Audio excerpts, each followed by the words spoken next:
Sydney டெஸ்ட்டில் வந்து Australia 6 wicket வித்தியாசத்தில் வின் பண்ணியிருக்கிறாங்க. அது மட்டும் இல்லாமல் தொடரை வந்து 2-1ன்ற கணக்கில் வந்து வின் பண்ணி கப்பு ஜெயிச்சிருக்காங்க. அது மட்டும் இல்லாமல் WTC ஃபைனலுக்கு வந்து உள்ளே போயிருக்கிறாங்க. அதுக்காக ஆஸ்திரேலியாவுக்கு ஃபஸ்ட்டு நம்ம ஒரு வாழ்த்தை தெரிவிச்சுக்கலாம்.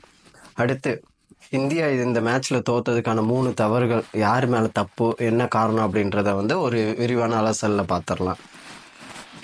போன டைம் வந்து ஆஸ்திரேலியாவுக்கு இந்தியா போனப்போ பார்த்தீங்கன்னா முக்கியமான வீரர்கள் யாருமே அந்த டீமில் இருக்கல. அந்த டீமை வச்சே ரஹானே வந்து பார்டர் கவாஸ்கர் கப்பை வந்து வின் பண்ணி கொண்டு வந்தார் நமக்காக. ஆனால் இந்த டைம் பார்த்தீங்கன்னா இந்தியா டீம் வந்து முழு பலத்தோடு தான் இருந்தாங்க. முழு பலமான டீமோட தான் ஆஸ்திரேலியாவுக்கு போயிருந்தாங்க. அப்படி இருந்தும் பார்த்தீங்கன்னா இந்திய அணி வந்து தோல்வியை தழுவி இருக்கிறாங்க. இந்திய அணியோட தோல்விக்கு வந்து பயிற்சியாளர் கௌதம் கம்பீரோட பங்கு வந்து அதிகமாக இருக்குது அப்படின்னு சொல்லி நம்ம சொல்லலாம். அவர் எடுத்த சில முடிவுகளும் அவரோட தவறான அணுகுமுறையும் தான் இந்திய அணியை வந்து மிகப்பெரிய சிக்கலில் தள்ளி இருக்குது. முக்கியமாக பார்த்தீங்கன்னா கௌதம் கம்பீர் பண்ண ஒரு முக்கியமான 3 தவறுகள், அந்த தவறுனால வந்து இன்னைக்கு நம்ம தோல்வியை நின்றுட்டு இருக்கிறோம் அப்படின்ற மாதிரியான அணுகுமுறை தான் இருந்திருக்குது. அந்த முக்கியமான 3 தவறுகள் என்ன அப்படின்னு சொல்லி நம்ம பார்த்துடலாம். முதல் தவறு என்னன்னு பார்த்தீங்கன்னா பிளேயிங் 11 தான். அதுக்கு முன்னாடி நீங்கள் கேட்கலாம், அது எப்படி ஒரு பயிற்சியாளர் மேலே வந்து நீங்கள் குத்தம் சொல்ல முடியும், ஒரு பயிற்சியாளர் வந்து எப்படி இதுக்கு காரணமாக இருக்க முடியும் அப்படின்னு சொல்லி நீங்கள் கேட்கலாம்.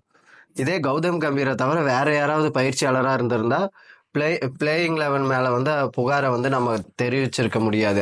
ஆனால் அணிக்குள்ள பார்த்தீங்கன்னா கேப்டனுக்கு எந்த அளவுக்கு பவர் இருக்குமோ அந்த அளவுக்கு வந்து ஒரு பவரான போஸ்டிங்கில் வந்து கௌதம் கம்பீர் இருந்தார். எப்படின்னு பார்த்தீங்கன்னா ஒரு ஃபுட்பால் டீமில் வந்து ஒரு கோச் எந்த அளவுக்கு பவர்ஃபுல்லாக இருப்பாரோ அந்த அளவுக்கு பவர்ஃபுல்லாக வந்து பிளேயிங் 11ல் வந்து அவர் ஈடுபட்டிருந்தார்.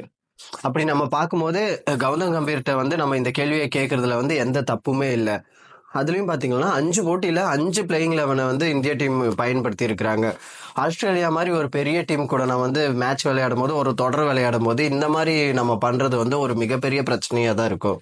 ஆனால் அப்படி பார்த்தா ஆஸ்திரேலியா டீமில் பிளேயிங் 11 மாற்றவே இல்லையா, அவங்களும் மாற்றினாங்கல்ல அப்படின்னு சொல்லி நீங்கள் கேட்கலாம்.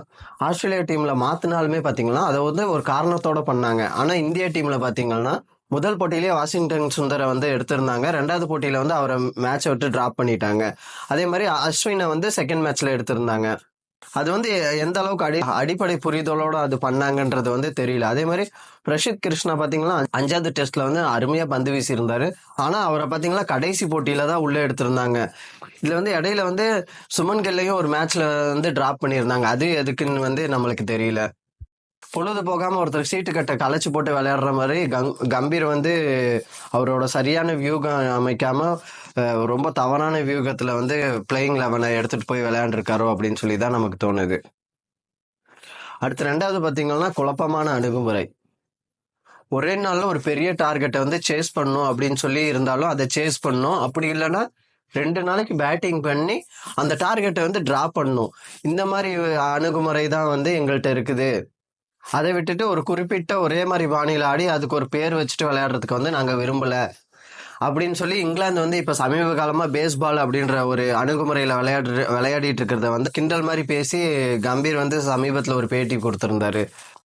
ஆனால் கடந்த 3 மாசத்துல பார்த்தீங்கன்னா இந்திய அணி வந்து எந்த அணுகுமுறையோட விளையாண்டு மேட்சை வின் பண்ணியிருக்காங்கன்னு பார்த்தீங்கன்னா அப்படி எதுவுமே கிடையாது.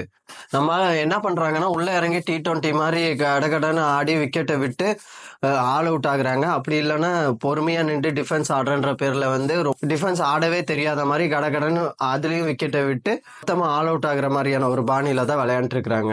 இப்போ வந்து நம்ம இந்திய அணிக்குன்ற ஒரு ஸ்டைலே இல்லாம இருக்குது. இங்கிலாந்து வந்து பேஸ்பால் ஆடுறாங்க, ஆஸ்திரேலியா வந்து மரபார்ந்த கிரிக்கெட் விளையாண்டு இருக்கிறாங்க. ஆனா இந்தியா வந்து என்ன கிரிக்கெட் விளையாடுறாங்கன்றதே புரியல. இப்போ கம்பீர் சொல்ற மாதிரி சூழலுக்கு ஏற்ற மாதிரி தான் விளையாடணும், அதை விட்டுட்டு பேஸ்பாலோ இல்லை மரபார்ந்த கிரிக்கெட்டோ வந்து நம்மளுக்கு தேவையில்ல அப்படின்னு சொன்னாலும் இப்போ இந்தியா வந்து அப்படி அந்த மாதிரி விளையாண்டு என்னத்தை சாதிச்சிருக்காங்க அப்படின்னு பார்த்தீங்கன்னா ஒண்ணுமே கிடையாது. அந்த அளவுக்கு வந்து இந்திய அணி வந்து வலுவா இப்ப இருக்குதா அப்படின்னாலும் அது வந்து ஒரு மிகப்பெரிய கேள்விக்குறியா தான் இருக்குது.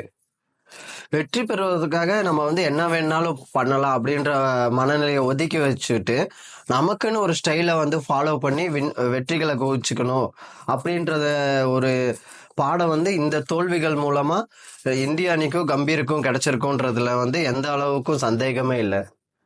3வது காரணம் பார்த்தீங்கன்னா அதிகாரமற்ற, எனக்கு வந்து அதிகாரமே இல்லை அப்படின்ற மாதிரி ஒரு பாவனையை ஏற்படுத்தி வச்சிருக்கிறது.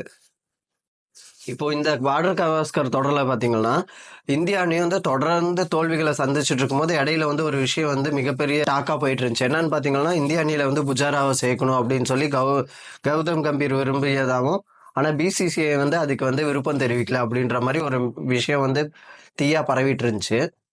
ஆனா இது பார்த்தீங்கன்னா, கௌதம் கம்பீரோட பிஆர் வேலை அப்படின்ற மாரி தான் பேச்சுவார்த்தை போயிட்டு இருந்துச்சு. இதன் மூலமா கௌதம் கம்பீர் வந்து என்ன சொல்ல முயல்றாருன்னா, நான் கேட்ட டீம் வந்து கிடைக்கல. அதனால தான் வந்து இந்திய அணி வந்து தோல்வியை நோக்கி போயிட்டாங்க அப்படின்ற மாரி ஒரு போலியான பிம்பத்த வந்து கட்டமைக்க விரும்புறாரோ அப்படின்னு தான் தோணுது. ஆனா உண்மை நிலவரம் என்னன்னு பார்த்தீங்கன்னா, இதுவரைக்கும் இந்திய பயிற்சியாளரா இருந்த எந்த ஒரு பயிற்சியாளருக்கும் கிடைக்காத ஒரு சலுகை வந்து கௌதம் கம்பீர் கிடைச்சிருந்தது அப்படின்றது தான் மிகப்பெரிய உண்மை.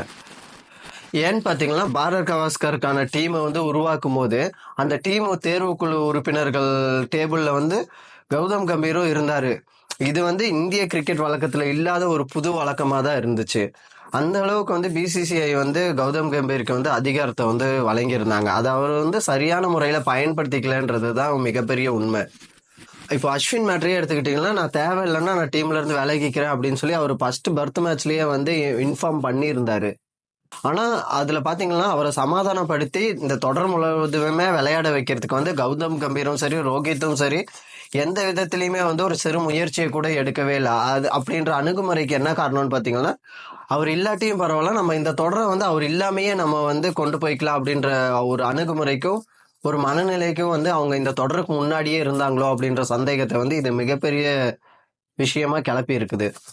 அப்படி அவங்க நினைச்சிருந்தாங்கன்னா, எதுக்கு வந்து அவர டீம்ல எடுத்தாங்க? அதுக்கு பதிலா வேற பிளேயர வந்து அவங்க ட்ரை பண்ணியிருக்கலாம். லாஜிக்கே இல்லாம ஒரு முடிவ எடுத்துட்டு, இப்போ சரியான ஒரு ரிசல்ட் கிடைக்கல அப்படின்னும்போது, இ இது வந்து இதுக்கு நான் காரணம் இல்ல அப்படின்ற வந்து அதிலிருந்து தப்பிக்கிறதுக்காக இது நான் காரணம் இல்ல, நான் கேட்ட டீம் கிடைக்கலன்னு வந்து ஒரு பழிய சுமத்துறது வந்து எந்த விதத்துல வந்து ஒரு சரியான அணுகுமுறையா இருக்கும்னு தெரியல. உள்ளூர் மேட்ச்ல நியூசிலாந்து கூட பாத்தீங்கன்னா, ஃபுல் ஒயிட் வாஷ் ஆயிருந்தாங்க. கையில இருந்த பார்டர் கவாஸ்கர் கோப்பைய வந்து இப்ப தார வார்த்து ஆஸ்திரேலியா கிட்ட குடுத்துட்டு வந்திருக்காங்க. இப்ப சமீப காலத்துல இவரோட பயிற்சியாளர் ஆனதுக்கு அப்புறம் பாத்தீங்கன்னா, தொடர்ந்து மிகப்பெரிய தோல்விகளையே சந்திச்சுட்டு வந்துட்டுருக்காங்க. இப்ப வந்து இத பிசிசிஐ வந்து எந்த மாரி அணுகுமுறையில வந்து சரி செய்ய போறாங்கன்றத வந்து நம்ம பொறுத்து இருந்து தான் பார்க்கணும். இந்தந்த காரணங்கள் இருந்திருக்கலாம். நம்ம வந்து தொடர்ச்சியா ஒரு மிகப்பெரிய வீழ்ச்சியில வந்துட்டு இருக்கோன்றதுக்கு வந்து இந்தந்த காரணங்கள் இருக்கலாம்னு உங்களுக்கு ஏதாச்சும் தோணுனா, கமெண்ட் பாக்ஸ்ல பதிவிடுங்க. மறக்காம நம்ம சேனல சப்ஸ்கிரைப் பண்ணிக்கங்க. அடுத்த வீடியோல நம்ம சந்திக்கலாம். பாய்.